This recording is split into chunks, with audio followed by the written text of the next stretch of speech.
King Ukato back at you again to do a review on Bleach. But before we can get started, let's get rid of all the important questions first. Yes, this is a shonen anime. It was made by Type Kubo. There's 366 episodes, 130 of which are fillers. 4 movies, well really 5, but I guess we won't count that for now. And 74 volumes of manga. So you got 5 main arcs, 4 of which is in the anime, the 5th one continues in the manga. They are the Captain's Arc, the Arrancar Arc, the Past, the Lost Agent, and the Quincy Arc. Now you got the side arcs, which are the fillers, which are the Bounts, the New Captains, the Zanpakuto Arc, and the Invading Army Arc.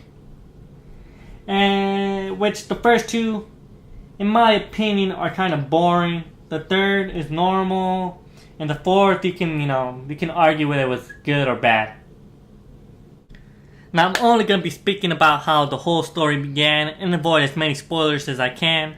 Now the protagonist is a 15-year-old orange-haired high schooler named Ichigo Kurosaki who can see ghosts.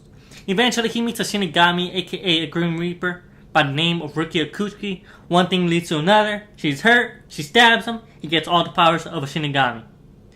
Now she's staying in his room until she gets all her powers back. Time passes by and eventually he meets Orihime Inoue, who he saves after her brother turns hollow. And you guys are wondering, a hollow is a spirit creature that devours ghosts and anybody that has spiritual energy. Now, Orihime eventually is one of the 3 friends in the world of living who gains powers to go and rescue Rukia from being executed. Because as you guys will know it, I guess from Rukia's world, you can't go and stabbing people and giving them their power. Now, you got Yasutoru Sato, aka Chad, who's half Mexican, half Japanese, who gains offensive power only after risking his life to save Ichigo's younger sister. His offensive power is on his right arm, the shape of a hollow. He eventually goes with Ichigo Kurosaki as well to go save Rukia from her fate to be executed as well. Finally, but not least, Uryu Ishida, one of the few remaining Quincy survivors, which was a clan which was destroyed by the Soul Reapers. So, having some resentment, Uryu challenges Ichigo to see who could kill more hollows to prove that Quincy's are better than Soul Reapers. However, once they start getting overpowered and start working together, they start getting to know each other to the point they become friends. And eventually he goes with Ichigo and the group to go and save Rukia from being executed. This story will be revolving around Ichigo's group, the Soul Society, and Rukia. The whole point of the story will be revolving around Ichigo's group trying to save Rukia, but the Soul Society will try to intervene to make sure it doesn't happen. Now this story has a wonderful pace on how there's stasis, trigger, quest, surprise, critical choice, climax, the reversal, and the resolution. It's beautifully done in how they do it. You also have unique characters that the persona matches perfectly with their outer appearance, such as being a sociopath, honorable, and even a bit cowardice. So you're never really disappointed in why these characters act the way they do. For example, you have the candy shop man. Well, that's what I call him. His name is Kisuke Urahara, one of the most baddest, funniest, but mysterious one in the whole show, in my opinion. You wonder how and why and who and what and where. And you wonder, like, how did he get in the position that he is in? It's crazy.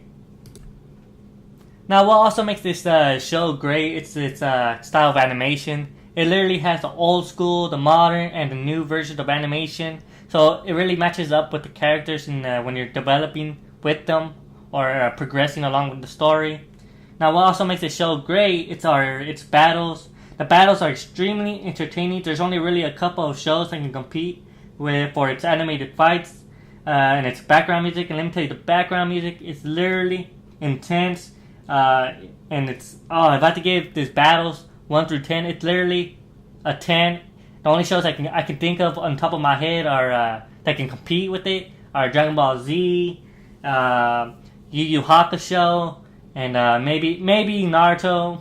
Never mind, not really. Naruto is great and all, but for its fights, Bleach is literally one of the top. Now, if I had to rate this show 1 through 10, I would rate it a 7.7. Why such an odd number? Well, first let me say that the first 3 main arcs were well thought out. There was a lot of time and effort into each character and as to progressing the story. However, the last 2 main arcs were not even close to satisfying as the first 3 main arcs. For you can tell that it was getting rushed. There was no more thought. There was no more connection.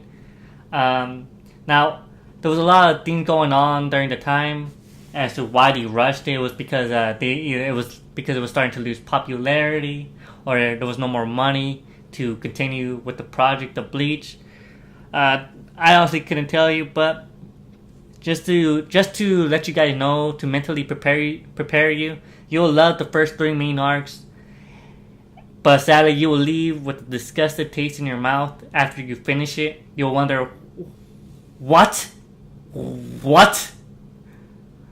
So, again, guys, I'm not saying don't watch it. I would say watch it. You will love it in the beginning, but you will hate it at the end. So, again, guys, if you like this show, you like the YouTube video, click that like button, subscribe, or comment, whatever.